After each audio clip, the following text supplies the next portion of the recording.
Bonjour, bonjour à toutes et à tous. Nous sommes le jeudi 28 mars, c'est le dernier jour de ce congrès, 78e congrès de la FNSEA, avec un sujet ce matin qui interroge syndicalisme et enjeux européens. Je voudrais vous dire que c'est d'abord un acte politique, c'est un acte syndical, évoquer les questions européennes. Nous sommes à quelques semaines des élections européennes et je vous rappelle que ces élections vise à élire des parlementaires européens qui évoqueront la politique agricole commune. Ce qu'ils voteront aura des conséquences évidemment sur votre vie quotidienne. Ça n'est pas autre chose qu'une élection européenne. Ce que je veux dire, c'est qu'il ne faut pas se tromper de scrutin. D'autant que la PAC est peut-être la politique la plus intégrée, la plus engagée, c'est 30% du budget européen. Et il s'agit aujourd'hui de dépasser un peu les débats stériles que j'entends assez régulièrement d'ailleurs sur les plateaux de télévision, parfois un peu populistes autour de ce que ferait ou ne ferait pas l'Europe. L'Europe vote, il y a un Parlement, vous voterez pour élire des parlementaires, et puis il y a une Commission européenne. L'Europe qui est placée face à un défi géopolitique d'une ampleur capitale. La Russie utilise l'alimentation comme une véritable arme. Elle utilise cette arme pour chasser les Français de ses marchés historiques, en Afrique du Nord notamment. Et donc, la question de la puissance européenne est une question absolument centrale. Je vais recevoir dans quelques instants des représentants des organisations syndicales européennes, pas toutes, mais ce sera en français, en anglais. Je saluais tout à l'heure le président de la fédération irlandaise, en italien aussi. Mais pour commencer, comment les mouvements de revendication sont nés en Europe? Était-ce toujours le même scénario? Il faut donner la parole à Christiane Lambert, qui est présidente de la COPA, Committee of Professional Agriculture Organizations. Vous avez compris de quoi il s'agit. Merci Christiane Lambert d'ouvrir cette matinée consacrée aux débats européens. Christiane Lambert.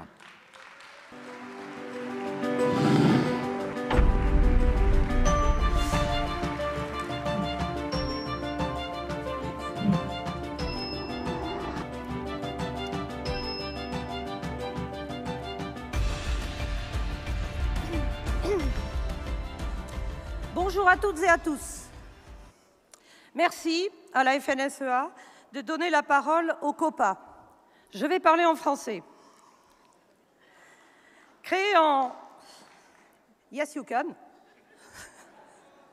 Créé en 1958, le COPA, le Comité des organisations professionnelles agricoles, fédère 65 organisations issues de 27 pays de l'Union européenne. Nous travaillons avec la COGECA, la Confédération générale des coopératives agricoles, avec qui nous partageons le secrétariat général, le siège et les équipes. Notre équipe de collaborateurs compte 50 personnes à Bruxelles, dont une solide équipe d'interprètes, 15, puisque nous travaillons en 7 langues, un atout précieux, alors que bon nombre d'organisations européennes privilégient l'anglais seulement.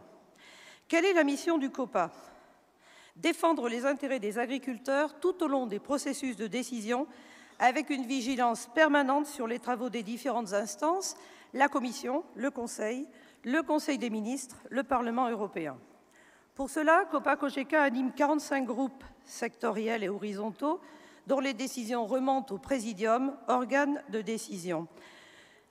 Des représentants de la FNSEA et de nos associations spécialisées sont très impliqués comme présidents ou vice-présidents. Je les remercie et je les salue ici. Le travail du COPA est donc collectif. Les visions s'affrontent parfois. Nord, sud, est, ouest, libéraux, régulateurs. Mais nous devons trouver des accords, des compromis pour porter et exprimer une position commune lors des votes et proposer des amendements aux députés. Cette capacité de compromis à 65 organisations, Arnaud, tu mesures avec 13 régions et 35 associations spécialisées ce que cela représente, à 65 organisations donc, nous donne une véritable crédibilité, mais nous confère aussi une responsabilité importante. Quelques mots pour dire comment se passent les processus de décision. La Commission européenne présente des propositions et elle est la seule institution à pouvoir le faire. Puis le Parlement européen. Au Parlement, la Commission agriculture et la Commission environnement débattent et amendent les propositions. Le Conseil des ministres agricoles mensuel prend les positions. Et enfin, les négociateurs se retrouvent en trilogue, les fameux trilogues, pour trouver un accord sur les textes. Et cela nous a valu des surprises désagréables ces derniers mois, avec quelques excès de zèle de parlementaires rapporteurs, comme sur IED par exemple. Vous le comprendrez, la procédure est longue et dure 18 à 24 mois. Pour moi, c'est long, très très long. Tout au long du parcours, les inquiétudes naissent chez les agriculteurs de ce qui pourrait s'appliquer. Cette procédure, ce cheminement des dossiers, détermine l'action du COPA. C'est un travail en réseau entre le secrétariat du COPA et les fédérations nationales. À Bruxelles, nous travaillons dans un contexte de rapport de force qui a beaucoup changé et qui est devenu de plus en plus conflictuel. Premier élément, le Parlement.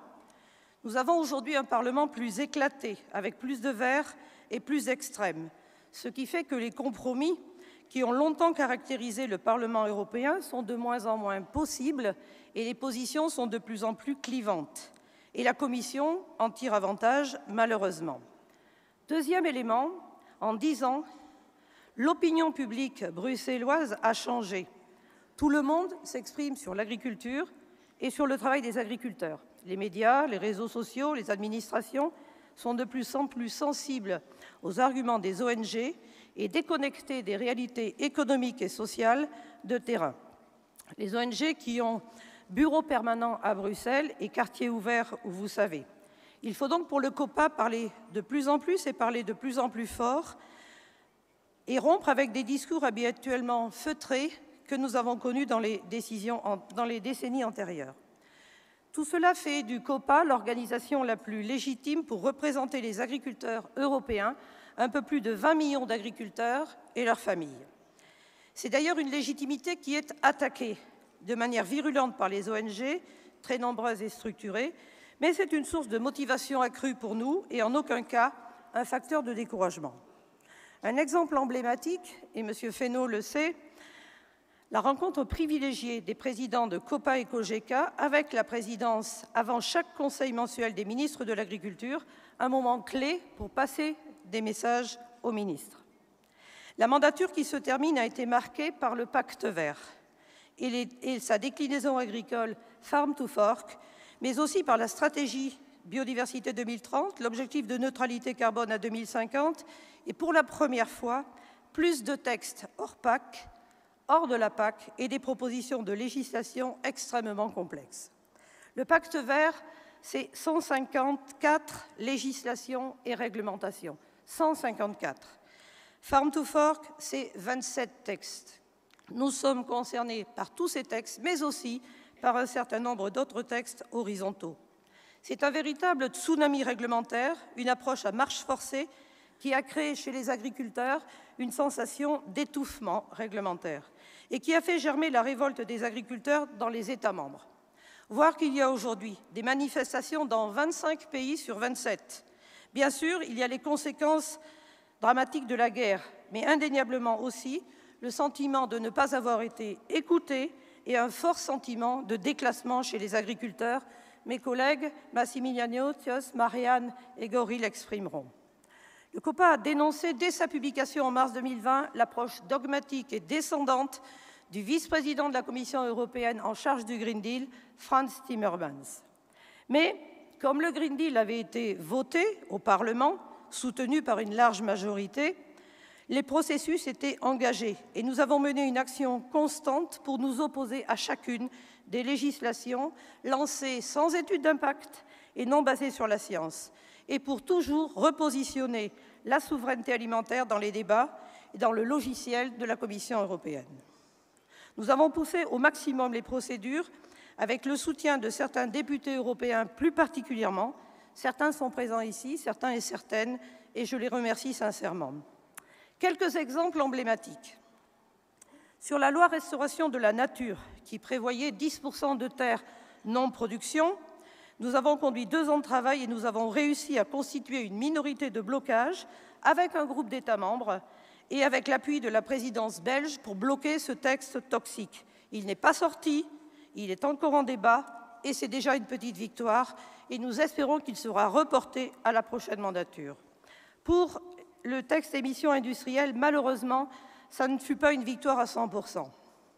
Nous avons obtenu l'exemption nécessaire pour le secteur bovin, mais pas le statu quo pour porc et volaille, malgré une bataille acharnée.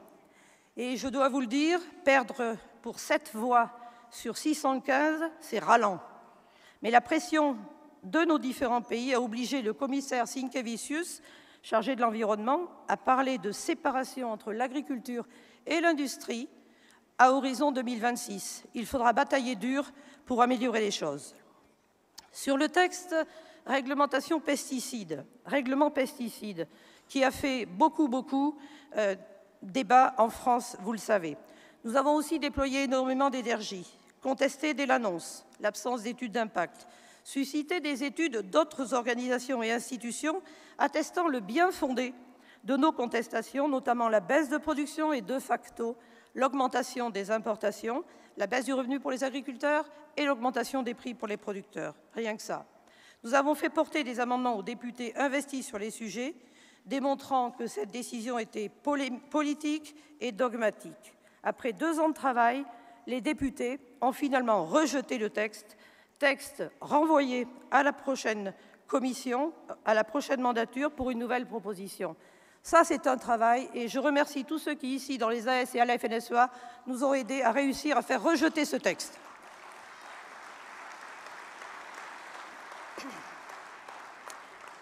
Inutile de vous dire qu'avec ce rejet, les lobbies verts à Bruxelles sont verts de rage. Sur le bien-être animal, la Commission prévoyait 4 textes sur l'élevage, le transport, l'abattage et l'étiquetage des modes d'élevage. La Commission, comme sur le sujet pesticides, refusait d'engager toute étude d'impact. C'est Copa-Cogeca qui a pris l'initiative de commander et de payer une étude d'impact pour montrer les conséquences dramatiques de baisse de la production que cela entraînerait. Résultat, c'est la présidente de la Commission, Ursula von der Leyen, qui, en septembre 2023, a annoncé elle-même le report à la prochaine mandature en ne gardant qu'un volet, le transport. C'est une sacrée claque pour Frans Timmermans et pour la Commission environnement du Parlement européen. Mais ce volet transport, vous le savez, est bien trop alambiqué et nous travaillons d'arrache-pied pour l'améliorer.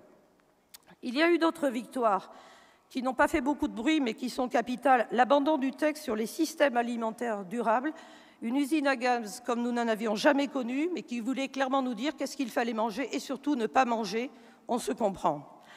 Le carbon farming, où nous avons réussi à infléchir la décision dans la direction de la vision française, et ce fut une bataille difficile également. Et puis nous avons 2 textes sur lesquels nous avons une attente forte, le sujet des NGT, les New Genomic Techniques, avec aujourd'hui l'attente du vote d'un seul pays, mais qui nous bloque pour avoir une décision. La présidence espagnole a très bien travaillé, la présidence belge depuis le 1er janvier mène un travail important pour aboutir, mais c'est parfois difficile de convaincre le dernier pays récalcitrant pour remporter la partie. Nous ne désespérons pas. Et enfin, sur le loup, j'ai vu qu'il en était beaucoup question hier, lors du Conseil des ministres de l'Environnement, puisque c'est là que ça se décide, le ministre belge de l'Environnement a refusé d'inscrire le sujet à l'ordre du jour. Nous sommes donc remontés au Premier ministre, le Premier ministre De Croo, et nous comptons sur Marianne Streel, ici présente, et aussi sur Lode Sessens, pour convaincre le ministre belge de le mettre à l'ordre du jour la prochaine fois, avant la fin de la présidence belge, puisque vous savez qu'après c'est une présidence hongroise avec laquelle ce sera plus difficile sur ce sujet-là. On ne renonce jamais. Comme disait Jean-Michel Le Métayer, il n'y a pas de défaite, il n'y a que des victoires différées. C'est aussi vrai au niveau du COPA. Mais en responsable professionnel loyal, je veux vous dire que l'Europe, ce n'est pas que le pacte vert et ses contraintes, et pas que des contraintes.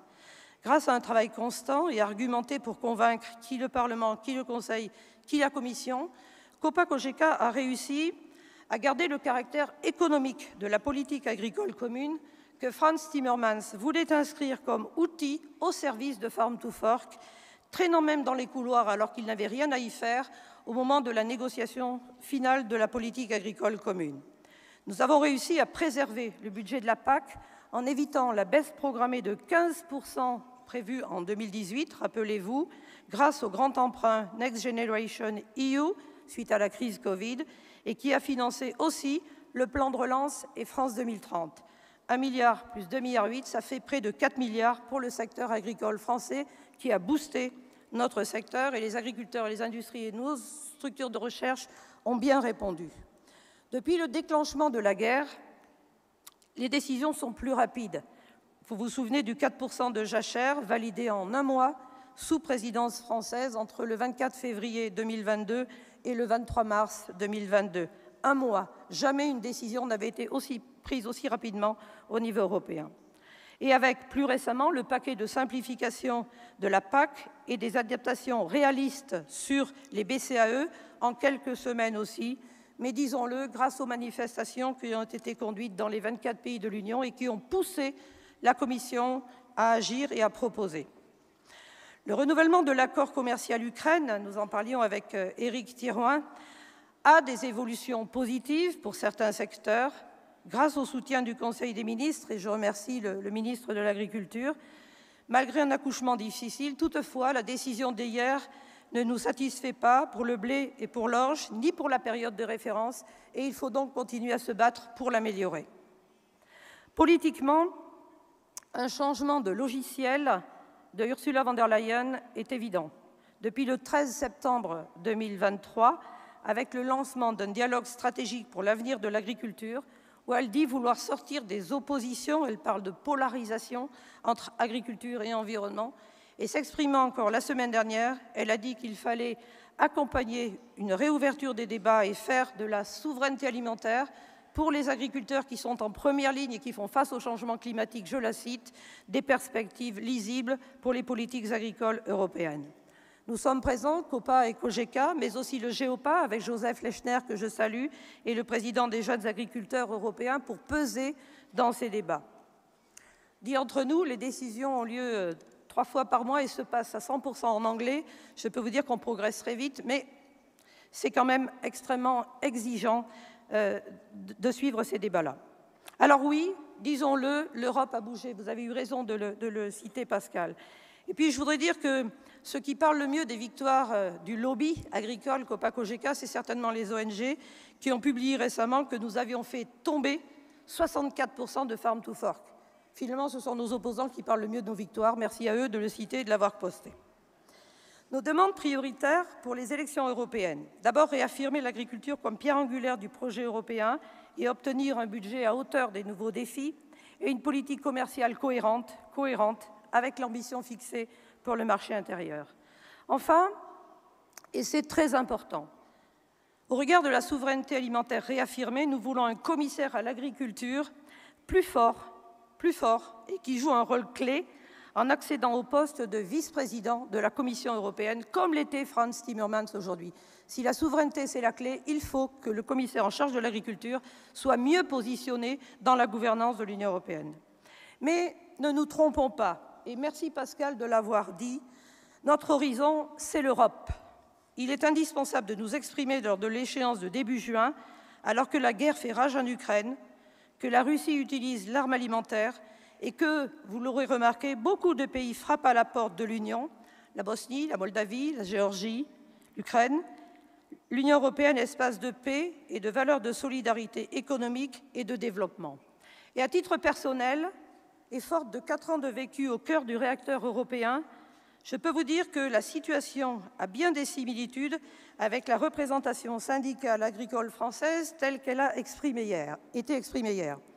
Des drapeaux jaunes à notre gauche, des drapeaux jaunes à notre droite, qui parlent beaucoup mais qui agissent peu.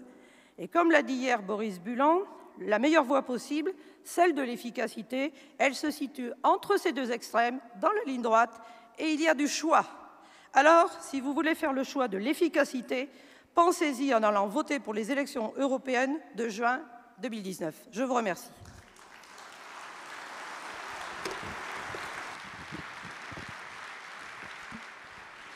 Merci beaucoup, Christiane Lambert. L'Europe doit affirmer sa puissance. Vous savez, le mot puissance, c'est un terme qu'on utilise en géopolitique. La géopolitique, c'est de la géoéconomie.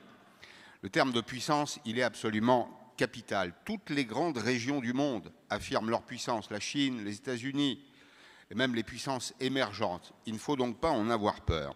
Alors, comment les mouvements de revendication sont nés en Europe?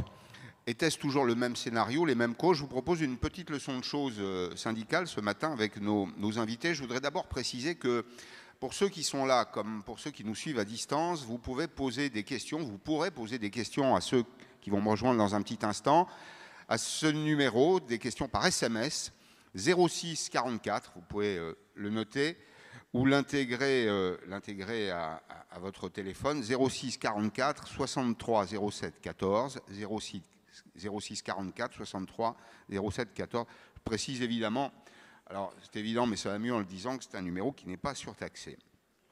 Je voudrais d'abord accueillir mes invités pour cette table ronde, avant de laisser la place à Arnaud Gaillot, Arnaud Rousseau et au ministre Marc Fesneau tout à l'heure. Je voudrais inviter Marianne Strill, la présidente de la Fédération agricole wallonne, à me rejoindre sur scène. Bonjour madame, merci d'être avec nous ce matin. Nous sommes ravis de vous accueillir. Marianne Strill, FWA. Tige Rompelberg, qui représente le syndicat LTO, syndicat néerlandais. Alors, vous êtes francophone, vous allez vous asseoir à côté de moi, je vous explique pourquoi. C'est notre petite cuisine interne. Ici, les deux éléments de traduction, les deux kits de traduction du français à l'anglais. C'est votre cas? Vous voulez parler français ou vous préférez en anglais? English that way. You sit there and the headphone will translate for you from French to English. Francie Gorman, irlandais. Alors, l'Irlande, ce n'est pas un très bon souvenir de rugby cette année, mais on l'accueille néanmoins avec bienveillance. Thank you, President. Thank you for coming. You have been elected from a while. Monsieur Gorman a été élu il y a très peu. C'est votre siège. Voilà, on s'est expliqué juste avant. Massimiliano Giansanti. Bonjour monsieur, vous êtes président de Confagricultura, vous venez d'Italie. Et puis Frank Sander, qui est vice-président de la FNSEA, français. Vous pouvez vous asseoir où vous le souhaitez. This is the armchair. I'm sorry, I don't speak Italian, but you can sit here and the translation will come from French to Italian. You've got the microphone, but even the headphone. Would give you the translation. Franck, je vous en prie, asseyez-vous. 15 minutes d'abord pour évoquer les raisons de la colère. On a très envie de comprendre ce qui s'est passé ailleurs. Le mouvement auquel vous avez participé est un mouvement européen. Alors, il y a beaucoup de questions. Où est-ce qu'il a commencé? Dans mon esprit, il a commencé peut-être en Pologne il y a un petit peu plus d'1 an. Il y a 1 100 000 agriculteurs en Pologne, c'est un véritable enjeu. Il y a la proximité avec l'Ukraine notamment. Et puis, il s'est diversifié ce mouvement. Il a prospéré un petit peu partout pour des raisons différentes. Marianne Strill, je vais commencer avec vous si vous voulez bien. Prenez votre micro. D'abord, comment se présente la situation de l'agriculture dans votre pays? La Wallonie, alors c'est une région administrative et politique, c'est aussi une région géographique, c'est proche des Ardennes françaises, notamment du Nord, oui, c'est ça? Notamment. Alors c'est une grande région. Quelle est la situation de l'agriculture dans votre pays? Ben, je pense qu'elle est fortement équivalente à ce qu'on a expliqué hier ici. Et donc on a deux régions, la Flandre et la Wallonie. Et nous avons deux agricultures totalement différentes. En quoi elles sont différentes? Mais la Wallonie est très liée au sol. La Flandre est, parce que très urbanisée, a une agriculture plus hors sol. Et donc nous avons deux plans stratégiques PAC différents. Et nous avons un lien avec le fédéral pour tout ce qui est sanitaire. Donc, et puis nous avons toutes nos politiques réellement agricoles qui, elles, sont régionalisées. Donc les règles sont différentes dans les parties du pays. Est-ce que vous avez, ici par exemple, en France, et je pense dans d'autres pays européens, on évoque beaucoup les questions de souveraineté. Oui. D'ailleurs, ça revient dans le débat. On s'est aperçu que finalement, l'alimentation, c'était la base des besoins. Enfin, c'est la base de la pyramide des besoins. C'est un besoin physiologique et le fait de vouloir être souverain, ça ne veut pas dire qu'on est totalement indépendant. Il y a une confusion d'ailleurs autour des termes. Mais est-ce que vous avez aussi ce débat? Oui, on a ce débat et on a une agriculture très diversifiée, c'est-à-dire nous avons très diversifié en taille d'exploitation, même si la moyenne c'est 58 hectares. Nous avons des vaches bovines, des vaches laitières, des grandes cultures, un tout petit peu de maraîchage parce que ça se fait plutôt en Flandre, parce qu'on s'est bien adapté à la météo, au climat, au sol. Et donc ce sont nos amis de Flandre qui font tout ce qui est horticulture et maraîchage, mais nous avons une volonté politique d'être plutôt autonome et de vouloir révolutionner ce qu'on fait aujourd'hui avec une mauvaise image, comme chez vous, de nos vaches et une mauvaise image des grandes cultures. On n'y échappe pas. Oui. On n'y échappe pas, c'est comme chez vous. On n'y échappe pas. Il y a vraiment beaucoup d'informations à distribuer. Je pense qu'il faut faire beaucoup de pédagogie auprès du public pour évoquer non pas l'impact d'ailleurs uniquement de l'élevage, mais peut-être le solde. La question du sol, parce que là où il y a des prairies, il y a capture de CO2. Je redistribue la parole. Je poursuis avec vous, Monsieur Rompelberg. Vous représentez LTO, qui est un syndicat aux Pays-Bas. On a gardé, vous savez, on a eu beaucoup d'images des agriculteurs néerlandais dans les journaux télévisés en France. On se rappelle qu'il y avait un lien avec l'azote dans les sols. Comment est né le mouvement chez vous? Comment ça s'est produit? Comment vous pourriez le raconter en quelques mots?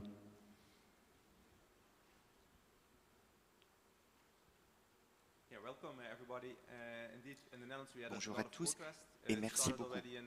Donc effectivement, beaucoup de manifestations.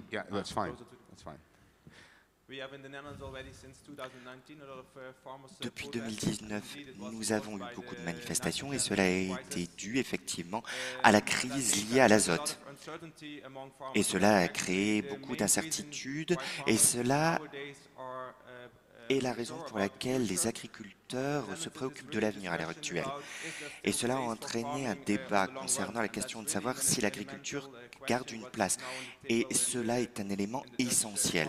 C'est la question qui se pose avec les agriculteurs néerlandais et au niveau national. Gorman, alors je laisse terminer la traduction, il y a un petit temps d'inertie.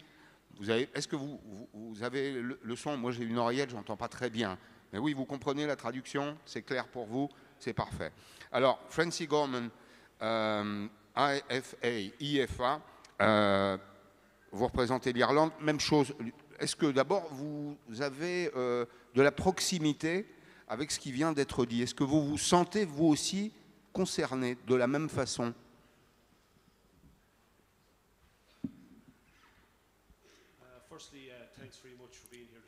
Tout d'abord, merci beaucoup de m'avoir invité. Bonjour à tous et merci beaucoup au président Arnaud et à la FNSEA de son invitation.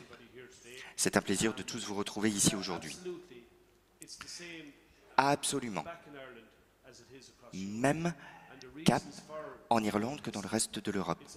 Donc, même manifestation, il s'agit des réglementations, du financement, des conventions avec les syndicats et particulièrement, si on revient à la réglementation, ce qui a déclenché, c'est la réglementation sur l'azote. Le problème de la loi sur la restauration de la nature est comment on va nous demander de cultiver nos terres à l'avenir. On prend également en compte la perception de l'agriculture, comment nous sommes traités par les médias. C'est un énorme problème. Les fermiers, les agriculteurs sont très frustrés par le fait que les bonnes choses que nous faisons dans nos exploitations ne sont pas communiquées fidèlement aux médias et on doit certainement en faire davantage à ce niveau. Les agriculteurs sont très frustrés par cette situation parce que sans agriculteurs, vous ne pourrez pas atteindre cette biodiversité. Vous ne pourrez pas avoir la qualité de l'eau. Vous ne pourrez pas avoir ces communautés économiquement viables qui soutiennent nos communautés, nos écoles, nos églises. L'agriculture est extrêmement importante. Donc je ne pense pas que ce message passe comme il le faudrait. Merci. Monsieur Giansanti, en quelques mots, est-ce qu'il y a un événement particulier en Italie qui a conduit à l'émergence d'un mouvement de protestation? Et puis, même question, Est-ce que vous sentez de la symétrie, des éléments de comparaison avec ce que vous venez d'entendre?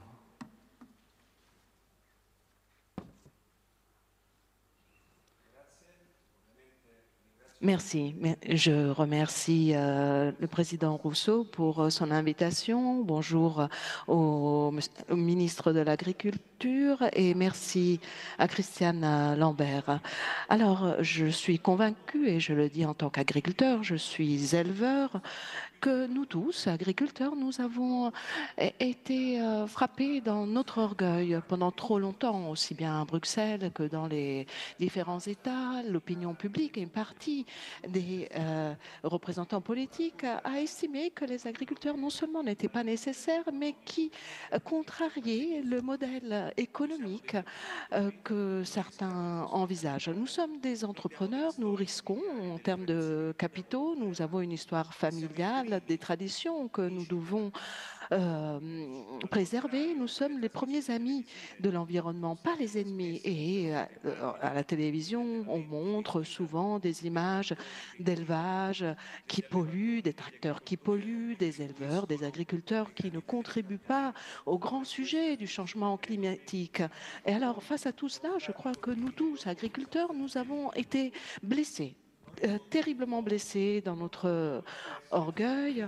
Nous sommes fiers de ce que nous faisons. Nous voulons être des acteurs importants de la vie de tous en produisant de l'alimentation sûre, saine et le Green Dream. C'est un rêve vert pour moi qui est resté un rêve. Et c'est la base des discussions et des politiques que la Commission européenne a souhaitées, qui ont été le fil rouge à partir duquel tous les mouvements syndicaux sont nés en Europe. Merci. Je suis frappé par le vocabulaire qui est utilisé, Franz.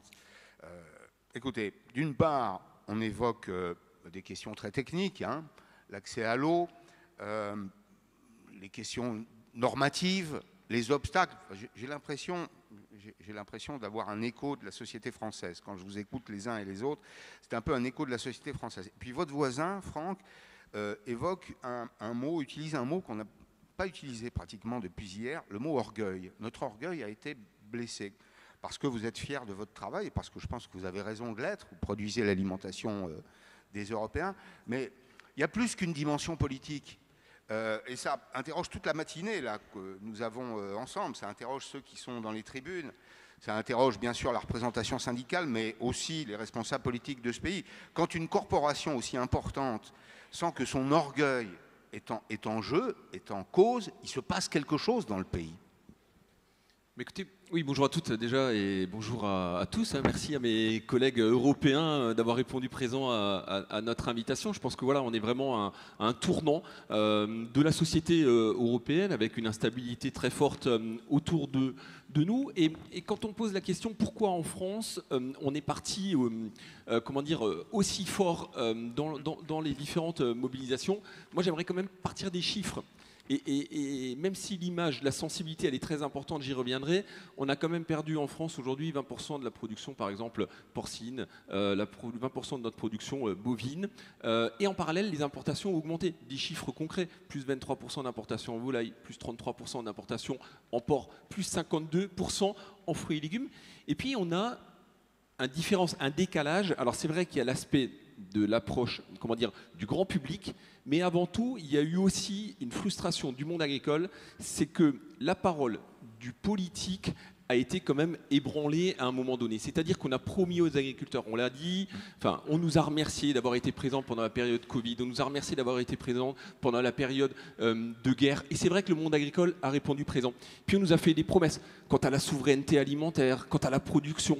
Et puis toutes ces promesses-là, finalement, elles ne se sont pas traduites en actes dans nos exploitations agricoles. Et c'est ça aussi, cette forme de frustration aujourd'hui, c'est que d'un côté on nous dit produire et d'un autre côté on fait tout pour que ce soit l'inverse qui se passe.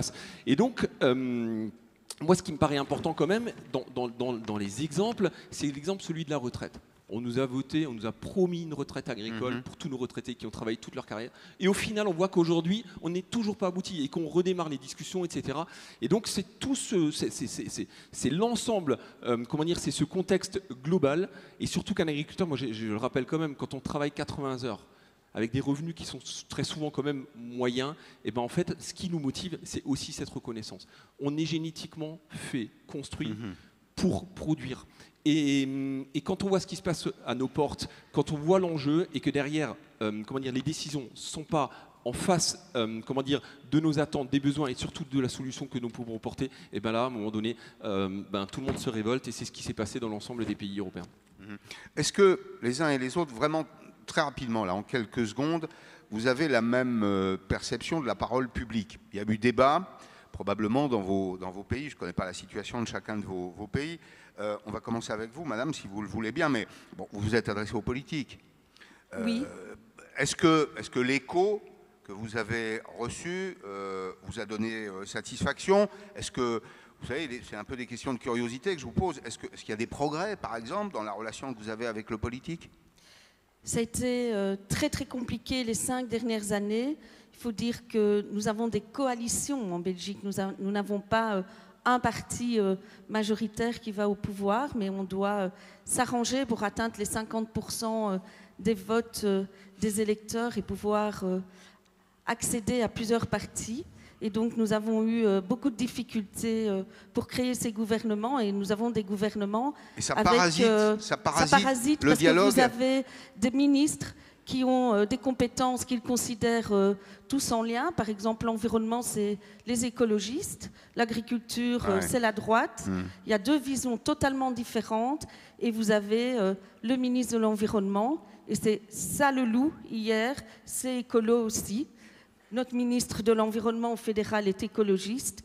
Et donc, nous avons des visions qui sont très, très fortes. Avec des cabinets, je vais juste raconter une petite chose. Nous avons un ancien président Foy qui travaille chez le ministre-président wallon. Et quand on parlait de la PAC, les écolos demandaient qu'ils sortent parce que c'était le lobby qui était présent dans les intercabinets pour discuter. Chez Écolo, nous avons WWF et Greenpeace comme chef de cabinet et comme personnel dans les cabinets. Et donc, vous comprenez bien que mélanger tout ça, ça nous fait des politiques qui sont des politiques de « je te donne, tu me donnes ». C'est la première fois... C'est-à-dire que c'est pas clair. En fait, non, mais c'est la première fois que nous avons un ministre de l'Agriculture qui ne s'est pas occupé de la PAC, mais qui avait le ministre du Climat et le ministre de l'Environnement qui devaient être à égalité avec lui pour prendre les décisions. Alors, oui, bon. Et donc, c'est le bordel. Vous avez une sorte donnée à l'un, et puis la contrepartie à l'autre, et puis dans les ONG, on discute pas du tout comme les politiques, c'est-à-dire je comprends. on revient toujours en avant en disant j'ai perdu là, je veux rediscuter de ce point-là. Ça n'avance pas et c'est le grand flou total. Alors, mais ils sont très très forts, c'est ça notre problème. D'accord, mais vous n'êtes pas sans argument non plus, j'imagine. Non, mais pour négocier face à Greenpeace, je peux vous dire que ce sont des machines de guerre. Il est peut-être pas utile de négocier avec Greenpeace. L'idée, c'est de quand négocier. ils sont dans les cabinets, désolé, mais c'est avec eux qu'on discute. L'idée, c'est de négocier avec les politiques. Mais vous avez raison. Non. Quand ils sont dans les cabinets... On a compris. Oui. On a compris. Bah, vous dites l'inverse de ce que j'ai dit. Mais je vous répète qu'on n'est pas obligé de négocier avec Greenpeace, qu'on négocie avec des politiques. Et vous avez vous-même, si je vous fais cette réflexion, c'est pour vous dire que vous êtes vous-même une organisation puissante. Vous avez en face des gens qui utilisent de grosses ficelles de la communication, mais vous avez la culture du fond, et c'est vous qui faites dans la société. C'est utile de le rappeler de temps en temps à l'opinion. On le rappelle, mais on n'est pas écouté. Bon. Parce que vous allez venir en stage avec moi en Wallonie, c'est pas loin. Non. Et je vous assure qu'on explique, qu'on ramène l'agronomie au centre des discussions et on est face à de l'idéologie. Désolé. Alors, je vais vous dire quelque chose qui n'a pas besoin de traduction, c'est une formule anglaise, pas besoin de traduction, vous allez voir. Repetition makes reputation. Répéter, se battre sans arrêt, lutter contre les fausses vérités. Vous sentez, Monsieur Gorman, quelque chose de proche avec nos amis de la Wallonie. Chez vous, le débat avec les politiques se passe dans les mêmes conditions ou la ligne est plus fluide? Can you speak? Ce n'est pas différent. Just on the microphone. Ce n'est pas différent, non. Et mon souci, c'est qu'à l'heure actuelle, nous avons des personnes qui conseillent sur l'agriculture, sur la politique agricole, mais qui ne comprennent pas comment tout cela va être mis en œuvre au niveau de l'exploitation. Et même si vous regardez le sentiment général au niveau de la Commission en Europe, les mêmes personnes qui ont initié le bazar dans lequel nous sommes aujourd'hui sont les mêmes personnes qui pensent qu'elles vont réussir à résoudre le problème. Et ça, c'est un problème pour moi, parce qu'il n'y a pas de responsabilisation ici. Et ça ne suffit pas. Si on veut aller de l'avant avec une politique agricole commune qui soit adaptée à nos exploitations, il nous faut des gens qui comprennent tout cela au niveau décisionnaire, qui créent de l'engagement avec les syndicats, avec le COPA, la COGECA. Si nous voulons avoir une politique qui soit vraiment adaptée, qui mette la production alimentaire au centre de tout, au centre de la prochaine PAC. Et il faut un budget séparé, un budget qui ne soit pas financé par la PAC. Et la PAC a été, le budget de la PAC a été gelé pendant longtemps. On a pris une autre direction. Il ne peut pas s'attendre à ce que tous les exploitants agricoles produisent la nourriture dont nous avons besoin. Et nous sommes dans un endroit, dans la région où le climat est le plus propice, mais on ne peut pas le faire si on n'a pas le soutien nécessaire. Monsieur Rompelberg, 30 secondes. Votre situation politique, puisqu'on parle du rapport entre les organisations syndicales, le monde paysan et les politiques, est comparable à celle de la Wallonie. C'est aujourd'hui une coalition. Je pense même d'ailleurs que vous avez un problème pour aujourd'hui déterminer qui sera Premier ministre. Enfin, le Premier ministre, en tout cas, n'a pas changé. Il n'y a pas de majorité dans ce pays. Ça doit être compliqué, encore plus compliqué de discuter dans une configuration de cabinet un peu flou. C'est ça ?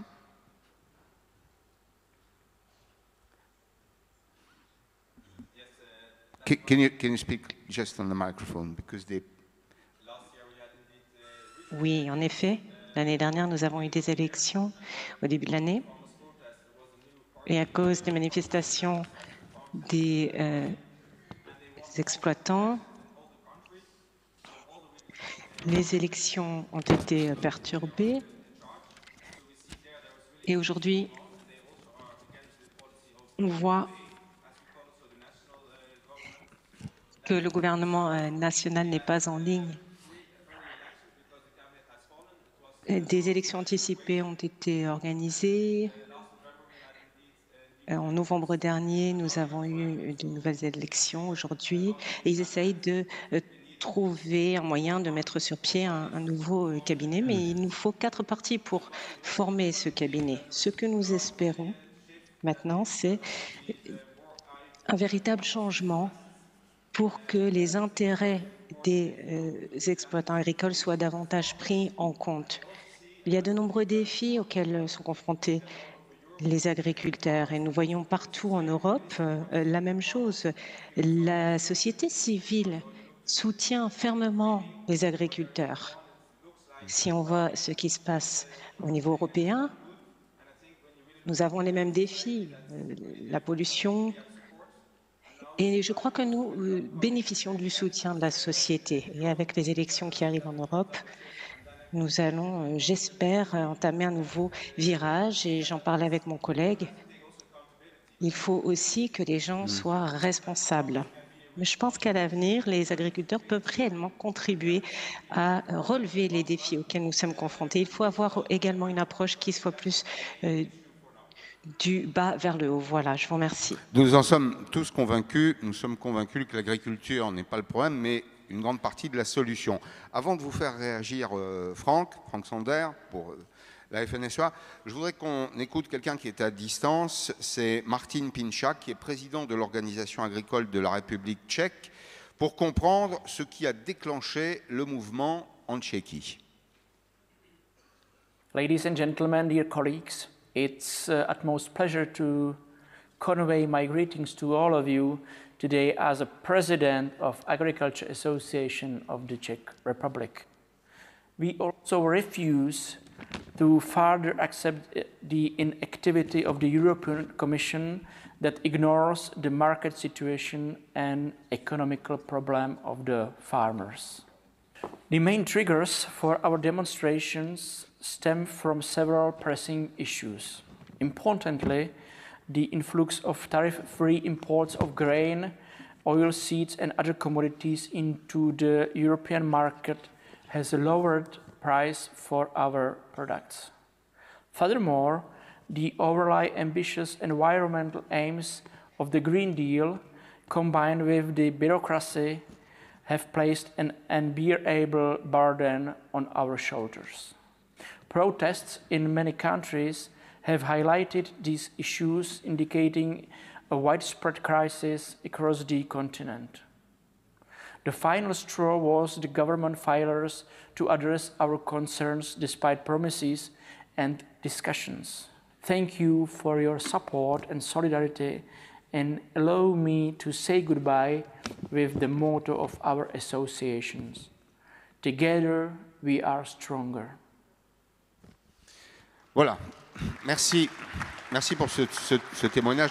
Franck Sander, quand je fais une synthèse rapide là, des premiers échanges, concurrence déloyale, des frontières ouvertes aux quatre vents, des produits qui arrivent du bout du monde, des produits souvent de qualité médiocre, en tout cas de qualité contestable, avec des règles de culture qui sont très différentes des nôtres, probablement un sentiment de frustration très puissant des agriculteurs qui disent voilà, on nous impose des règles pour protéger les consommateurs, c'est très bien d'ailleurs, hein, protéger les consommateurs, c'est notre ambition à tous, mais on ne l'impose pas à nos concurrents qui viennent du bout du monde. Peut-être aussi le cadre normatif. C'est une activité, l'activité agricole, c'est une activité, j'allais dire, semi-publique, puisque vous êtes les patrons chez vous, mais comme vous produisez sur la base de normes que vous n'avez pas votées vous-même, une grande partie de votre activité, elle est induite par le contexte normatif. Et je retrouve exactement, c'est formidable la symétrie, hein, je retrouve exactement les mêmes réflexions. Et puis, dernier élément, peut-être une écoute publique jugée parfois insuffisante, enfin insatisfaisante, Franck. Est-ce que j'ai fait le tour, là? La synthèse, elle est bonne. Moi, j'y rajouterais un point, mais de manière un peu plus explicite, et ma collègue l'a aussi dit, c'est qu'effectivement, on a la parole très souvent des engagements politiques, publics, et il y a quand même en parallèle, et ça je pense qu'on le constate tous dans nos FDSEA, en local, mais aussi à Paris, il y a une forme de contre-pouvoir. C'est-à-dire qu'on a l'impression qu'en parallèle de nos élus, eh ben en fait, il y a comment dire, une administration qui nous bloque très souvent les sujets et qui n'est pas souvent allante. Et parmi la demande, et en tout cas dans les grandes revendications, c'est de dire qu'il faut changer le logiciel. C'est-à-dire qu'à partir du moment où les engagements sont pris, à partir du moment où la ligne elle est claire, on change le logiciel, on simplifie, on devient des facilitateurs et au niveau européen aussi, on devient des protecteurs pour justement rassurer et envoyer justement... Je voudrais comprendre. Vous dites, il y a une décision politique et puis il y a de l'inertie administrative. Cette inertie administrative, elle est le produit d'une volonté ou c'est simplement le modèle qui est grippé? Mais peut-être que certaines personnes se sentent, comment dire... investies d'une mission ou d'une vision.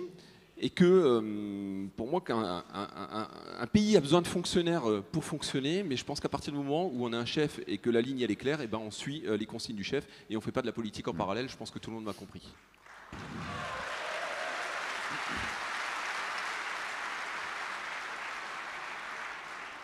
Alors il y a un système aux États-Unis qui s'appelle le spoil system, vous le connaissez. On est élu, on arrive avec son administration, enfin on arrive avec 120 très hauts fonctionnaires qui sont chargés de mettre en musique les décisions des dirigeants. C'est assez démocratique au fond parce que quand on vote pour quelqu'un, on vote aussi pour son programme, pour la mise en œuvre de son programme. Et au fond, à chaque fois qu'il y a de l'inertie administrative, à chaque fois qu'il y a un coup de frein de l'administration, ben, il y a un processus qui n'est pas très démocratique précisément et qui produit certainement beaucoup de frustration. Un tour de table rapide pour vous demander si vous vous êtes regardés les uns les autres pendant ce mouvement. Est-ce que vous regardiez, non pas au-dessus de l'épaule du voisin, mais de l'autre côté de la frontière, pour savoir ce que faisaient les copains, les Français par exemple, mais pas seulement. Et est-ce que ça vous a inspiré, Marianne? En fait, oui, qu'on regardait. Et on voyait que ça bougeait, mais pour des raisons différentes, puisqu'au tout début, c'était quand même avec le fonds européen, mais des spécificités très nationales. Donc nous, on a attendu avant de bouger, parce que c'est quand on s'est rendu compte que réellement, on pouvait y aller au niveau européen, parce que nous n'étions pas concernés par le plan azote et il ne fallait surtout pas donner des idées. On n'était pas concernés non plus par la suppression des assises sur le mazout des tracteurs, puisqu'on avait obtenu qu'on n'y touche pas. Et donc, on a démarré avec... La détaxation du gasoil. La détaxation du gasoil, nous, chez nous, on appelle l'accise. Et donc, à partir de là, il n'y avait pas de raison en Wallonie de bouger. Mais on regardait les autres et ça montait, ça montait, vous êtes téléphoné, vous avez... on a le COPA, on a notre présidente. Et d'ailleurs, je remercie la FNSEA qu'elle puisse être la nôtre aussi, présidente.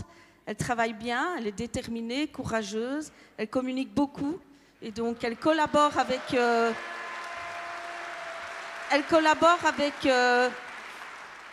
avec les pays européens et ses présidents d'organisation. Et donc, évidemment, qu'on se parle, qu'on se téléphone et qu'on sait ce qui se passe ailleurs. Président Giansanti, même chose chez vous. On a moins, pour être très honnête, on a moins entendu parler de l'Italie. Alors, on a beaucoup de produits italiens, souvent d'ailleurs des produits de bonne qualité qui arrivent dans les points de vente en France. Mais est-ce que, là aussi, vous sentez un peu de proximité avec ce que vient d'expliquer Marianne? Est-ce que vous avez regardé de l'autre côté des Alpes ce qui se passait en France et même un peu partout en Europe? Est-ce que vous vous êtes sentis concernés et comment vous êtes rentrés en contact les uns avec les autres?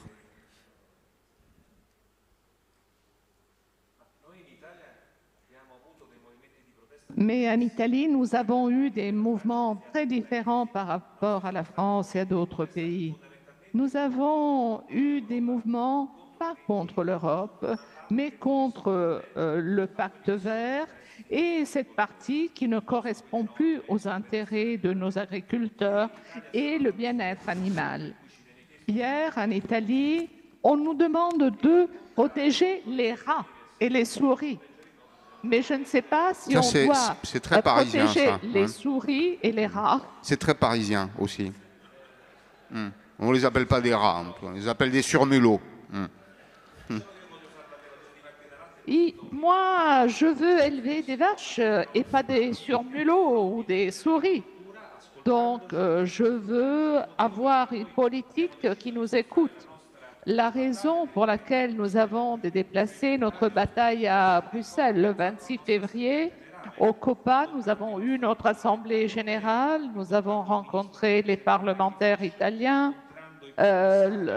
les commissaires agricoles, et nous avons demandé une nouvelle PAC qui pouvait répondre aux 4 éléments essentiels pour le traité de l'Union européenne. Dans l'article 39, les pères qui ont fondé l'Europe disent que la PAC doit répondre pour créer un juste revenu pour les agriculteurs, un prix juste des produits alimentaires, des produits sains et en bonne quantité. Est-ce que la PAC répond à ces 4 objectifs? Même pas un seul, car aujourd'hui, les agriculteurs ont un revenu très bas, car les consommateurs européens, ils achètent des produits qui arrivent de tous les coins du monde sans contrôle, avec des importations déloyales. Si vous pensez ce qui arrive avec les importations de la Turquie, de la Biélorussie, des pays d'Afrique du Nord, de la Russie et de l'Ukraine, car les fruits et légumes en Italie et en France sont sous la pression. Donc il faut revoir complètement la PAC en revenant à ce qui étaient les principes de base, une PAC qui accompagne les agriculteurs. Monsieur Rompelberg, comment on en est arrivé à une situation comme celle que décrit votre voisin italien? La PAC, c'est la politique agricole commune.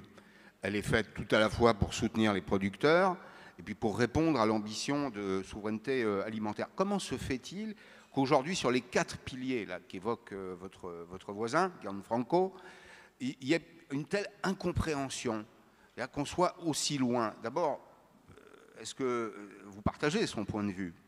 Premier élément. Deuxièmement, comment vous expliquez cet écart?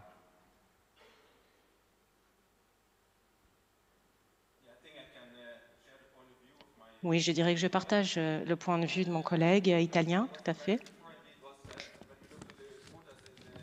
Pour revenir à la question, je pense que, en fait, le détonateur des protestations a été différent en fonction des pays. En Allemagne, ça a été l'essence, en France, les pesticides, le revenu également agricole. Ailleurs, il s'agissait de la législation environnementale. Et si on regarde le point central, en fait, il s'agit ici d'une accumulation de frustration. Et sur les exploitations, ça a posé des soucis, en fait, même s'il y a eu différents détonateurs partout en Europe. Je pense que nous avons tous eu également des points communs. Et c'est le grand défi à relever aujourd'hui. Si vous regardez, par exemple, les jeunes générations, moi, par exemple, je suis producteur laitier, c'est important de pouvoir aller vers la souveraineté alimentaire. Et il faut vraiment que nous arrivions à avoir davantage d'attention de la part des autorités. Et on a une incertitude quant à la relève également. Les jeunes agriculteurs qui ne sont pas là pour reprendre, et je pense que c'est ce qui touche au cœur des familles également des agriculteurs. Voilà ce qui les met également en colère et qui les amène à manifester. Donc je pense que si vous voulez que les agriculteurs soient avec vous, il faut les écouter, il faut travailler avec eux. Et voilà le gros problème du pacte vert, justement. Il y a eu beaucoup de verts, mais pas beaucoup de pactes, finalement. Donc je crois qu'à l'avenir, il faudrait avoir davantage de pactes tout en restant vert. Alors, Francie Gorman, l'Irlande, en dépit d'ailleurs de son éloignement géographique, est peut-être un des pays les plus européens, au sens adhère à un modèle européen. C'est-à-dire que quand on se promène d'ailleurs en Irlande, on voit que l'Europe a participé au développement, au désenclavement du pays, et puis il y a un courant dans ce pays qui est un courant européen. Alors, il y a eu ce conflit entre la Russie, l'invasion de l'Ukraine par la Russie, appelons les choses par leur nom. Est-ce que vous avez le sentiment, puisqu'on évoque la relation avec le politique, que depuis ce conflit, il y a une prise de conscience de ceux qui vous gouvernent en Irlande, que la question de la souveraineté alimentaire, ce n'est pas simplement un élément de décor, vous voyez, mais un vrai sujet politique, c'est-à-dire qui peut concrètement se poser. Est-ce que ça a progressé ?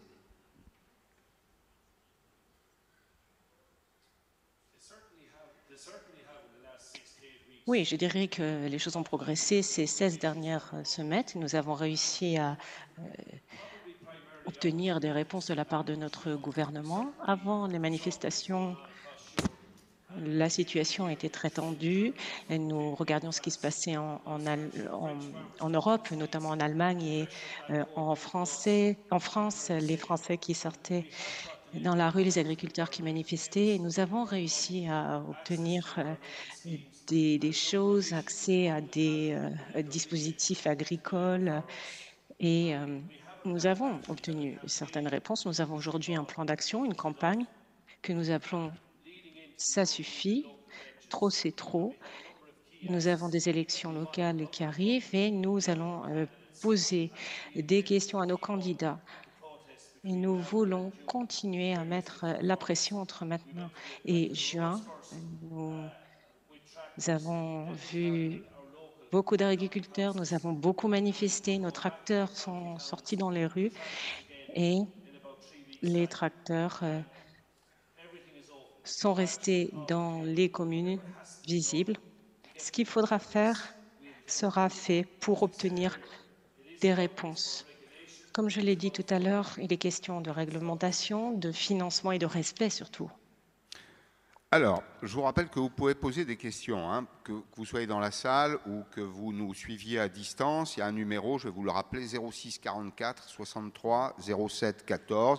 Posez une question, une réaction, pas trop longue éventuellement, et puis on me la transmettra, je me ferai le relais de vos questions. Alors, j'en ai une, mais où est-elle? Alors, pensez-vous que femmes... Alors, il y en a plusieurs. Il y en a plusieurs. Je suis un peu en difficulté.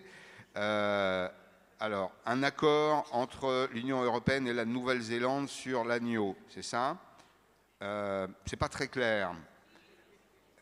Alors, question de compétitivité, perte de compétitivité, pas de clause miroir. On continue à ouvrir, on continue à sacrifier ce secteur au lieu de se servir de cette expérience. Ben, Franck Sander, ça rejoint un peu les questions que j'évoquais tout à l'heure autour de la concurrence. Des produits qui arrivent en France à des coûts de production qui sont très inférieurs, donc à des prix qui sont inférieurs, qui ne respectent pas les clauses miroirs, enfin pour lesquelles il n'y a pas de clause miroir. Ça alimente aussi beaucoup la colère. Et quand on pèse l'enjeu de souveraineté alimentaire, on se dit qu'il y a un peu de schizophrénie dans l'air.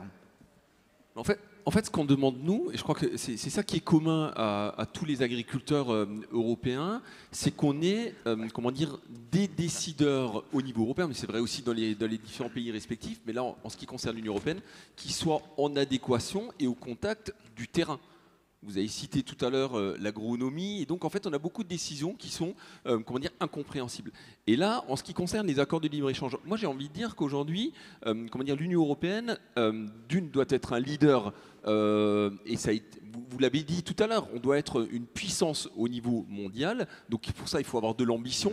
Cette ambition-là, moi je ne la sens pas à ce stade. L'Union européenne, se replier sur soi-même, c'est jamais une bonne chose, mais on peut avoir une ambition au niveau de la géopolitique et en même temps protéger ses citoyens, protéger son agriculture et protéger ses filières. Et c'est ça la critique qui est faite et qui est très forte aujourd'hui, c'est que dans les accords de libre-échange, entre guillemets, il y a des secteurs stratégiques pour lesquels il va falloir protéger et il ne va pas falloir sacrifier. Et c'est ce problème-là aujourd'hui, c'est que très souvent, dans certains accords, il y a des bonnes choses dans les accords, mais il existe, entre guillemets, c'est qu'il y a des filières qui en font les frais et ça, c'est pas acceptable. Donc pour ça, il faut des clauses miroirs, il faut des clauses de sauvegarde.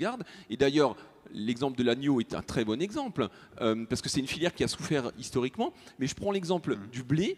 C'est quand même inacceptable et totalement incompréhensible aujourd'hui que dans l'accord qui est sur le point d'être voté pour protéger les agriculteurs européens, le blé, qui est quand même un marqueur très fort dans l'ensemble des fermes européenne, avec un prix qui est en dessous de 150 €. En Pologne, on me dit que c'est en dessous des 100 €. C'est quand même inacceptable qu'on n'ait pas inclus le blé dans ce dispositif. Donc vous comprenez bien qu'aujourd'hui, les agriculteurs français, européens, soient mécontents et se retrouvent dans la rue demain. Voilà. Je vois... Merci Franck. Je vois que vous avez pris le micro. Vous voulez réagir sur cette question, Président Gorman? Non? Pas. Quand on parle d'agneau, on parle un peu de l'Irlande. Alors, le vrai problème pour moi dans les accords de libre-échange, ce sont les accords entre le Royaume-Uni et les autres pays. Et une grande partie des biens qui arrivent en Europe, potentiellement peuvent traverser la mer pour arriver chez nous. Or, nous sommes un pays d'exportation agricole. 90% de notre production est exportée. Et une grande partie va au Royaume-Uni. Donc, les accords de libre-échange du Royaume-Uni avec d'autres pays a plus d'impact sur nous que les accords de libre-échange de l'Union européenne. Depuis que l'Angleterre a quitté l'Union européenne, son Parlement a voté un Land Management Law Act, qui est une loi en réalité qui invite les éleveurs anglais à décapitaliser, à réduire la taille du cheptel, peut-être à entretenir la nature, à faire les jardiniers de la nature, en même temps que le gouvernement anglais a signé des accords avec la Nouvelle-Zélande et l'Australie, toujours au nom de l'environnement, pour importer massivement des viandes qui viennent de ces territoires. Vous m'expliquerez où est l'avantage en matière environnementale, mais il n'y en a certainement pas. Vous voulez ajouter un mot? Oui, il y a également l'accord avec le Canada, notamment concernant le bœuf. Alors, très bien. C'est un sujet délicat, pour ne rien vous cacher. C'est un sujet très actuel. Question, bonjour, il y a quelques années, l'UE a interdit les OGM. Je lis la question qui est devant moi. Pourtant, nous importons massivement du soja et du maïs. Ce n'est qu'un des nombreux cas de concurrence déloyale. Quand seront mises en place des clauses miroirs? C'est la même question, mais cette fois-ci sur les OGM. Alors, il n'y a pas de culture d'OGM en France. Franck, c'est interdit, c'est ça, je ne me trompe pas. On importe du maïs, du soja, c'est ça, OGM, dont on se sert non pas pour l'alimentation humaine, mais pour l'alimentation animale. Les deux. Les deux. Donc ça veut dire que les Français, les consommateurs français consomment des OGM sans le savoir. C'est une tromperie. Enfin, je dis les choses simplement. Effectivement, c'est exactement ça le sujet aujourd'hui, c'est que cette alimentation, entre guillemets, c'est ça qu'on dit, c'est la distorsion de concurrence, ou c'est la concurrence déloyale, et c'est les clauses miroirs qui sont tant revendiquées aujourd'hui. Alors, je peux prendre d'autres exemples, hein. Les farines animales qui se retrouvent aujourd'hui, de la viande qui se retrouve de l'assiette de nos consommateurs, et moi j'ai envie de dire, à chaque fois qu'en France ou en Europe, on ne produit plus, c'est tout simplement les importations qui se retrouvent avec des normes qui sont complètement à des milliers de kilomètres de chez nous, ou à des milliers, de normes, quoi. Je veux dire, voilà, on est à l'envers de ce qu'on est en train de faire au niveau européen, et toute cette production, ces matières premières-là, se retrouvent dans les assiettes du consommateur français. Et c'est ça il faut vraiment que tout le monde prenne conscience de cette problématique-là. Très bien. J'ai une troisième question. Vous allez voir que ça fait juste par rapport aux clauses miroirs. Je vous en prie. Et là, je le dis aussi, c'est que, très souvent on est critique, mais il y a aussi des fois des bonnes idées. Et la France pousse aujourd'hui, à travers le ministre de l'Agriculture également, une espèce de d'armée ou qui demain protégera donc en fait une douane ou une protection à nos frontières. C'est-à-dire qu'aujourd'hui l'Union européenne, même si elle négocie des clauses miroirs, elle est dans l'incapacité totale de contrôler les importations. Et donc là, il est important que le politique s'empare de cette problématique-là pour éviter que ce soit le tampon du vétérinaire argentin ou thaïlandais qui mette le tampon, mais que ça soit bien des contrôles qui soient faits à nos frontières. Et pour ça, il faut une organisation efficace. Alors, la question qui vient maintenant est une question très politique. Je vais vous demander votre avis, Président Gorman. Quel est le bilan de la sortie de l'Union européenne des Anglais? C'est Philippe Clément des Vosges, 88, la FDSEA des Vosges, qui pose la question. Derrière sa question, il y a un débat un petit peu plus large, c'est que nous apporte l'Union européenne. Est-ce que le fait d'en sortir produit des avantages? C'est ça qui est demandé en réalité.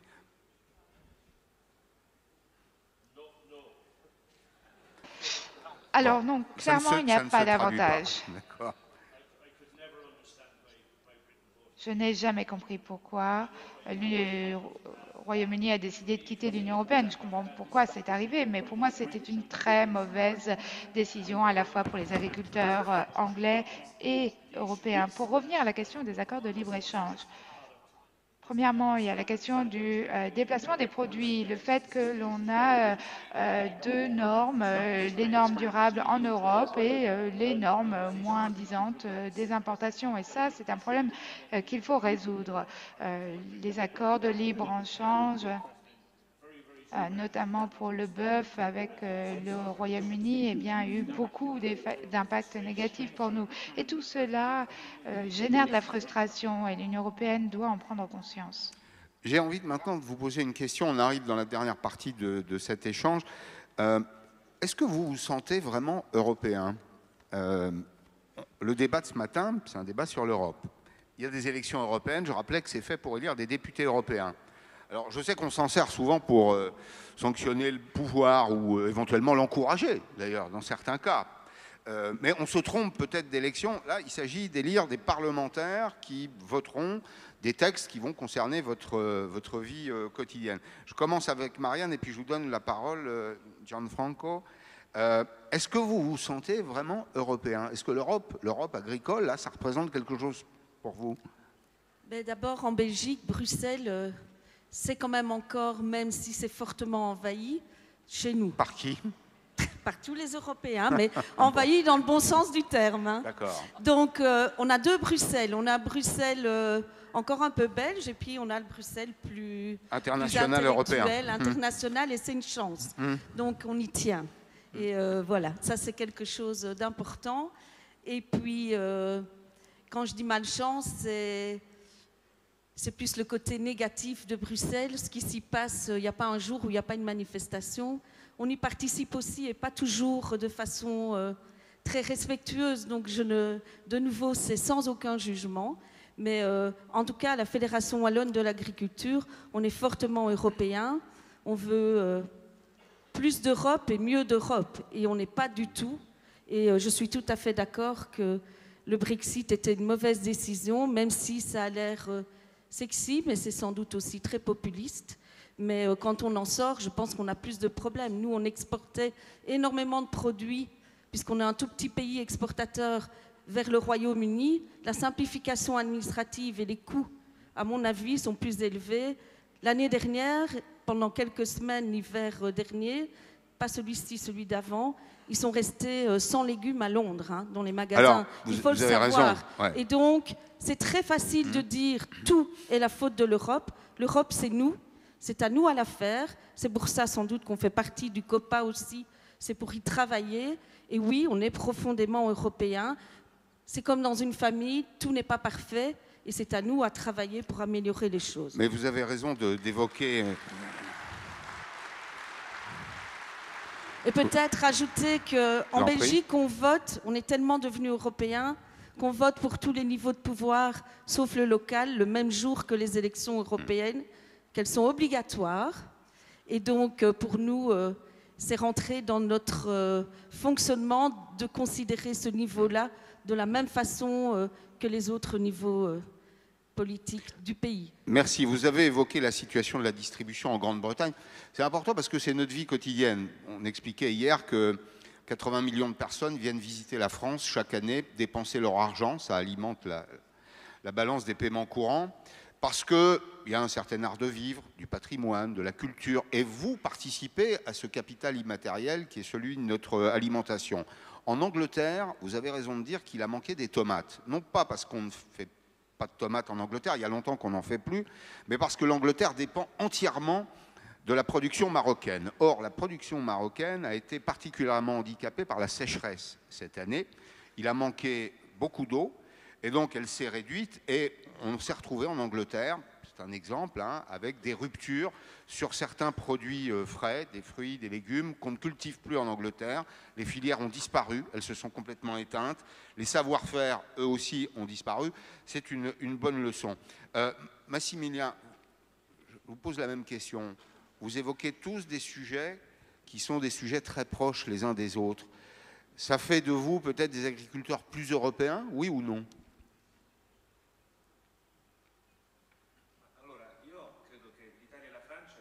Alors, je pense que la France et l'Italie, qui ont fondé l'Union européenne, sont profondément européens.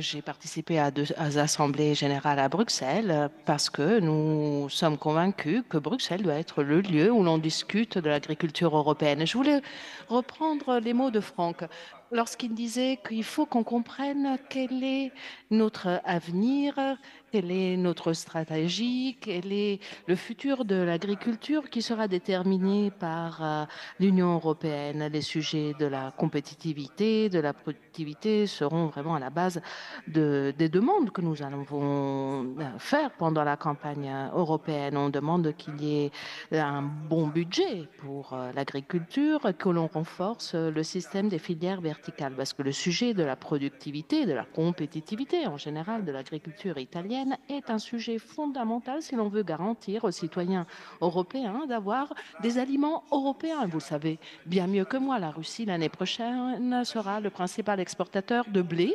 La Chine détient plus de la moitié des réserves mondiales des principaux produits agricoles, maïs, blé, soja. Les États-Unis auront peut-être un nouveau président, Donald Trump. On peut s'attendre à un grand changement dans les politiques américaines. Soit l'Europe redevient l'Europe et construit un modèle commun dans l'agriculture en renforçant la PAC, en renforçant les filières verticales, en renforçant les accords internationaux, la science, la recherche, parce que si nous n'avons pas encore l'NGT, c'est parce qu'en Europe, on n'a pas voulu donner aux agriculteurs les outils pour combattre le changement climatique. Et nous avons produit cette année en Italie très peu d'huile et de vin.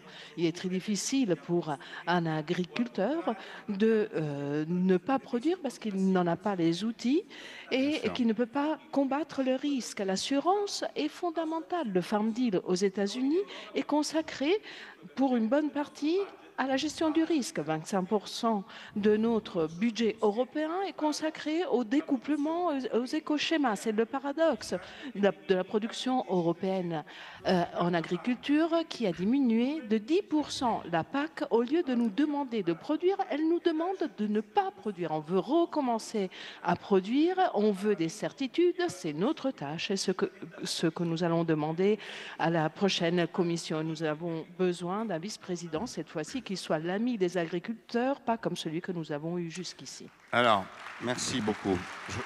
Je ne l'entends pas hein, dans l'oreillette, je le dis pour la régie. Je vous donne une information supplémentaire, d'ailleurs, autour de la présence des produits russes sur les grands marchés, puisque vous l'avez évoqué, Massimiliano. La Russie, c'est 100 millions de tonnes de production de blé chaque année, à peu de choses près. Si vous y ajoutez l'Ukraine, ça fait 150. C'est un quart de l'offre mondiale sur les grands marchés. La consigne donnée par le Kremlin aux agents commerciaux russes sur tous les marchés d'Afrique du Nord et d'Afrique subsaharienne, c'est vous vous placez 20 $ en dessous du prix des Européens pour les sortir du marché.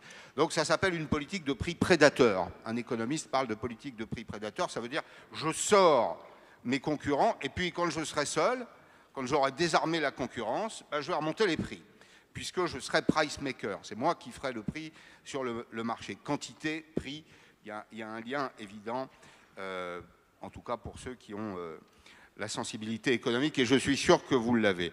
Je voudrais, avant d'aller plus loin, et puis peut-être de poser aussi la question, une autre question qui nous arrive par SMS, qu'on écoute Joachim Rückwied, qui est président du DBW, c'est le syndicat agricole allemand qui, lui aussi, nous fait profiter de son expérience.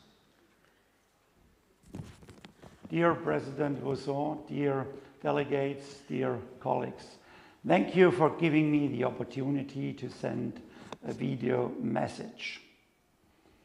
We farmers are living in challenging times. Increasing bureaucracy and regulation, the Green Deal, climate change, and market pressure. That's why farmers are demonstrating in France, Ireland, Italy, Poland, Germany, all over Europe. There's a lot of economical, social, and political pressure on our farms. If we look ahead, what is important for us? We have to have an increasing budget of the MFF. We need a CAP which takes in account farming practices. An impact assessment is needed. And from farmers' perspective and from the perspective of our farmers' unions,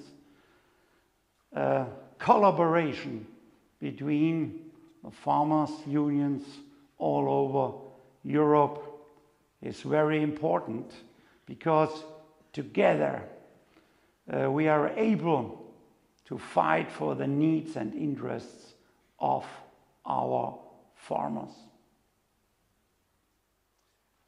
Voilà. Et quand on se bat pour les intérêts des agriculteurs, on se bat aussi pour les intérêts des consommateurs. C'est ce qu'il y a derrière. Ce n'est pas une production qui disparaît.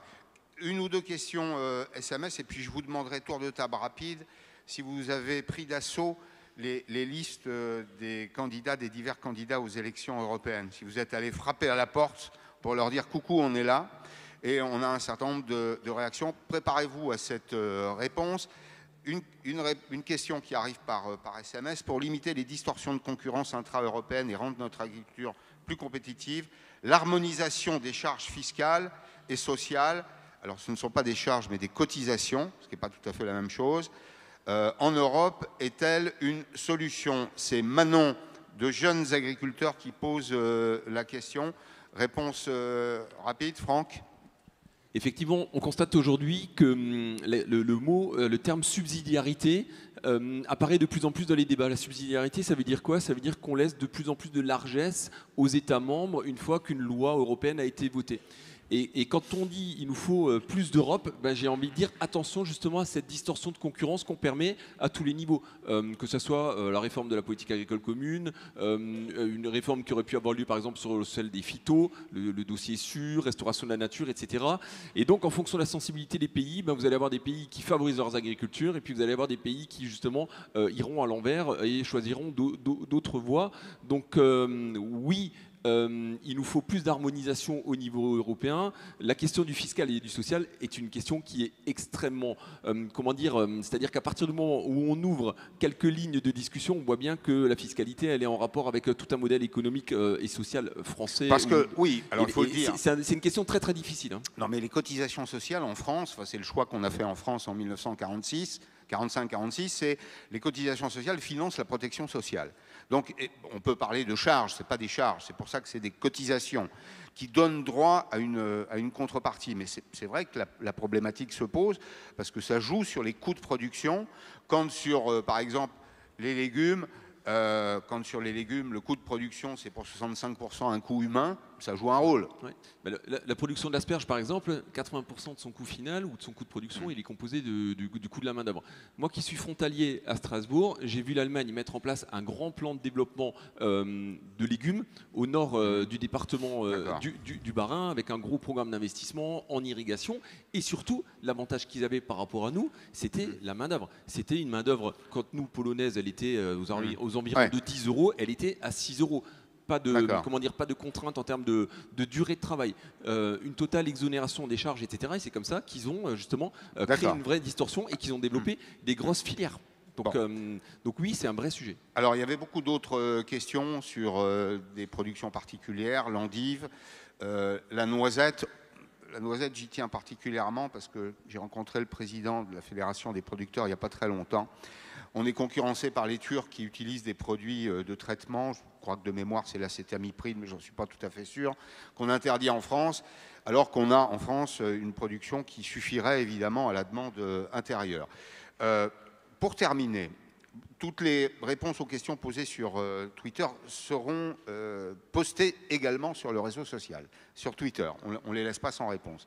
En deux mots, Marianne, vous avez fait l'assaut des listes, vous avez pris contact, vous leur avez demandé des engagements à vos têtes de liste, ou pas d'ailleurs, des listes européennes. On est un très très petit pays, donc le contact est très facile, tout le monde se connaît. La remarque des agriculteurs, c'est que toutes les têtes de liste et même les numéros 2 viennent des villes et qu'il n'y a personne de la campagne. Donc ça, c'était déjà... Mais bon, moi, je crois en l'humain, donc j'espère qu'ils seront quand même tout à fait responsables et qu'ils se rendent bien compte que l'Europe, c'est aussi l'agriculture. Et donc ça, c'était déjà un signe qui, malgré les mouvements aujourd'hui dans nos pays, paraissait déjà un mauvais signe pour les agriculteurs. Maintenant, on va voir, on va travailler comme on l'a toujours fait.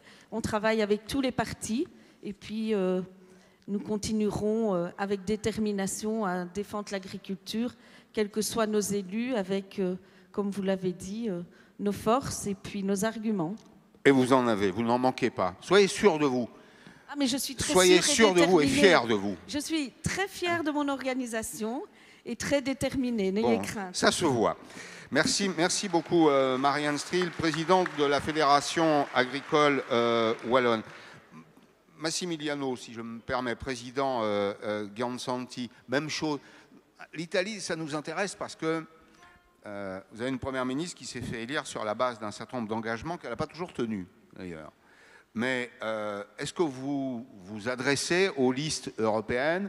Est-ce que vous avez des réclamations?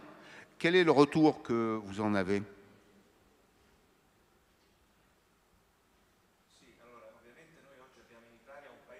Oui, bien sûr. Nous avons en Italie un gouvernement qui est très proche des agriculteurs. Madame Meloni, Monsieur le ministre Lollobrigida, souvent on redit combien ils sont proches du secteur agricole. Sur les listes au Parlement européenne, nous allons candidater 80 Italiens avec plusieurs agriculteurs et des amis qui vont protéger encore plus à l'avenir en Europe les positions des agriculteurs italiens et européens. Parce que ce que nous demandons à nos candidats qui proviennent également de Agricoltura sur les listes des partis, nous demandons un changement radical pour une Europe meilleure qui considère l'agriculture comme un élément central et fondamental du développement de la nouvelle Europe. Nous sommes à la croisée des chemins. La nouvelle Europe, soit elle saura donner des réponses à l'agriculture, ou alors elle restera un petit consortium. Francie, président de Gorman, même question. En Irlande, vous faites le tour des listes, vous arrivez avec votre cahier de doléances, vos réclamations, vos revendications, vous frappez à la porte, vous avez un bon écho, un écho favorable?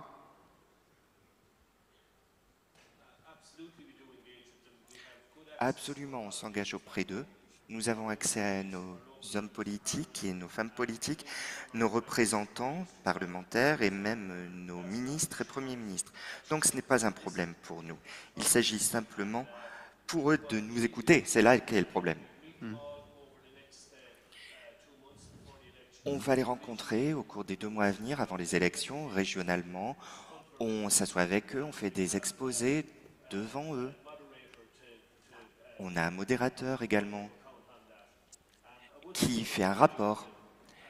Et je voudrais mentionner quelque chose qu'a dit le président du DBV. La dernière PAC n'avait pas d'évaluation, d'étude d'impact, ce qui était époustouflant. Parce que légalement, la Commission européenne doit faire ce genre de choses. La PAC n'apporte aucune certitude aux agriculteurs. Et une évaluation 2 ans plus tard, ça ne sert à rien. On ne peut pas investir.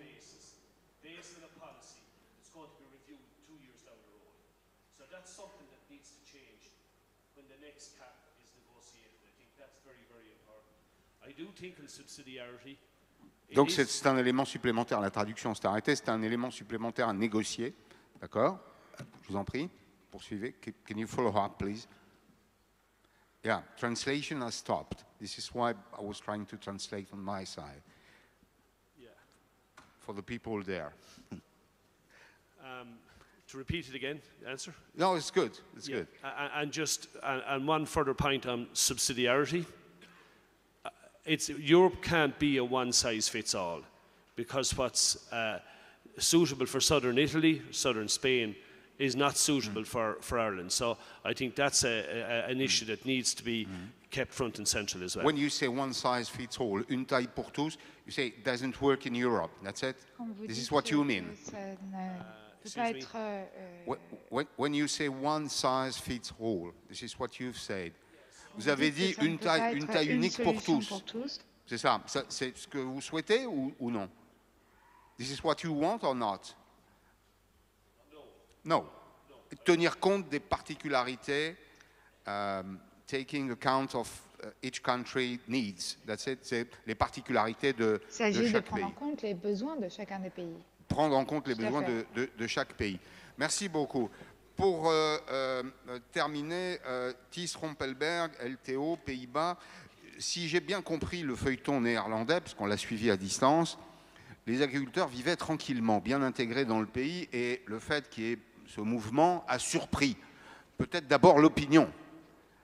You understand what I mean? No.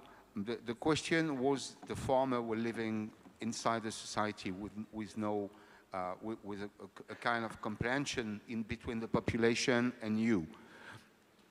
Well, that's also what I told before. I think when we look to society, farmers are in the rural areas. Alors je pose ma question, du coup, c'est la même question. Est-ce que pour les élections européennes, for the elections that are coming up, est-ce que vous avez un programme particulier pour vous adresser aux candidats? Et est-ce que le fait que vous soyez sortis des fermes produit une écoute particulière?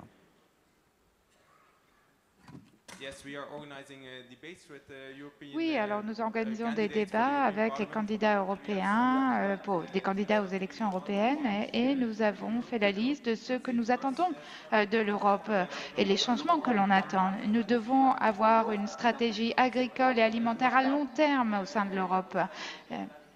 Par ailleurs, on souhaiterait qu'il y ait une concurrence juste au sein de l'Europe, mais également avec les partenaires extérieurs au travers des accords de libre-échange. Nous devons également mettre l'accent sur la connaissance et l'innovation. Il faut qu'il y ait des encouragements, des incitations à investir avec des subventions ciblées, conditionnelles à ce type d'investissement pour qu'on puisse expliquer mieux à la population la raison de ces subventions. Nous souhaitons également qu'il y ait une rémunération juste des agriculteurs avec une bonne évaluation des services écosystémiques. Et puis, quand on regarde la législation européenne, le pacte vert, eh bien, on parle de l'eau, de la biodiversité, c'est très bien, mais tout ça, ça prend de la place. Or, nous sommes un petit pays avec une forte population et donc la protection stratégique des terres arables devrait faire partie d'une stratégie de souveraineté et de sécurité alimentaire en Europe. Et cela pourrait aussi parler à d'autres pays européens et ils pourront donc soutenir notre position dans les débats. Merci à tous, c'était absolument passionnant. Ça nous a permis de voyager, de comprendre quelles sont les problématiques des uns et des autres. Souvent, elles se croisent d'ailleurs avec celles exprimées au cours de ce congrès. Souvent le même diagnostic, peut-être les mêmes frustrations et puis des questions qui sont assez proches les unes des autres. Franck Sander, vice-président de la FNSEA, je vais vous demander de conclure et puis on passera ensuite au discours. J'accueillerai Arnaud Gaillot pour commencer, de jeunes agriculteurs. Qu'est-ce que vous avez retenu de ces échanges? D'abord, j'ai appris beaucoup de choses, tout à fait passionnantes. Mais vous-même, qu'en avez-vous retenu? Mais déjà, je remarque qu'on est tous des Européens convaincus et qu'on se donne tous une ambition européenne pour apporter plus de visibilité, plus d'avenir à nos concitoyens. Peut-être revenir juste un moment sur la même question qui vient d'être posée. Moi, le constat que je fais, c'est quand même que la politique européenne, d'avoir mis l'ensemble des agriculteurs européens dans la rue, c'est quand même une politique d'échec, et ça, il faut le reconnaître. Je pense que le constat, il est aussi il est partagé. Par contre, depuis l'ensemble des mobilisations, on constate aussi que le Parlement a repris la main. Même si IED n'a pas été gagné, ça ne s'est jamais vu qu'un Parlement revienne sur une décision de trilogue, et à 7 voix près, on y était. Ça veut dire qu'il ne faut pas désespérer, ça veut dire qu'à force de persuasion, on peut y arriver. On a des parlementaires qui sont dans la salle aujourd'hui et donc on compte encore davantage sur eux parce que c'est à eux aussi, en tant que, comment dire, de politique sensible à nos problématiques, de pousser davantage au sein de leur parti. Il faut le reconnaître. Je pense que dans l'acte de vote, c'est-à-dire que moi ce que je conseille, c'est à tous les agriculteurs d'aller voter. Alors je ne dis pas qu'il faut que ce soit obligatoire, c'est pas ça. Il faut aller voter, mais il va falloir aussi qu'on regarde ce qu'ont fait les différents partis et ce qu'ont voté les différents parlementaires individuellement pour pouvoir décider. Donc il faut un petit peu regarder dans le rétroviseur et puis après surtout il faut qu'on ait confiance pour pouvoir se projeter et donc de prendre les bonnes décisions, et donc c'est là que c'est à chacun d'assumer sa responsabilité, et la responsabilité elle est quand même énorme au vu du contexte actuel.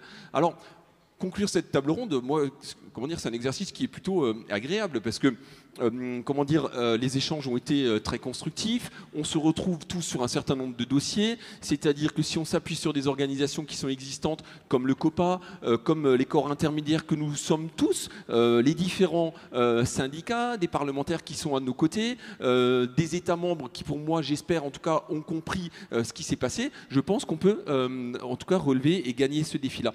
Alors, donc merci à vous tous, aux uns et aux autres. Ce que je disais, c'est que nous, ce dont on a besoin, c'est qu'on a besoin de mieux et on a besoin de plus d'Europe. L'Europe, elle doit prendre sa place. L'Europe doit être une puissance au niveau de la géopolitique. Je rappelle quand même que nous sommes en guerre. La Russie est en guerre et la Russie a bien compris, vous l'avez expliqué à l'instant Pascal, c'est que la Russie, elle a compris que l'alimentaire est une arme. Et donc à l'Europe aussi justement d'utiliser cette arme alimentaire pour peser dans le débat géopolitique. L'Europe, elle doit protéger ses citoyens. L'Europe, elle doit protéger ses agriculteurs. L'Europe, elle doit protéger ses filières. Et demain, la PAC, on en a parlé, mais aussi la politique de régulation des marchés, si elles sont bien menées, si elles sont bien négociées, si on y met les moyens, on pourra relever le défi alimentaire, le défi énergétique, mais aussi le défi climatique qui sont devant nous. Donc j'ai envie de dire, les futurs décideurs sont prévenus, que ce soit le Parlement, que ce soit la Commission. Mettre les agriculteurs dans la rue est un échec. La seule bonne méthode, c'est de construire avec les agriculteurs. Et pour ça, le syndicalisme européen, vous l'avez vu aujourd'hui, sera au rendez-vous. Merci.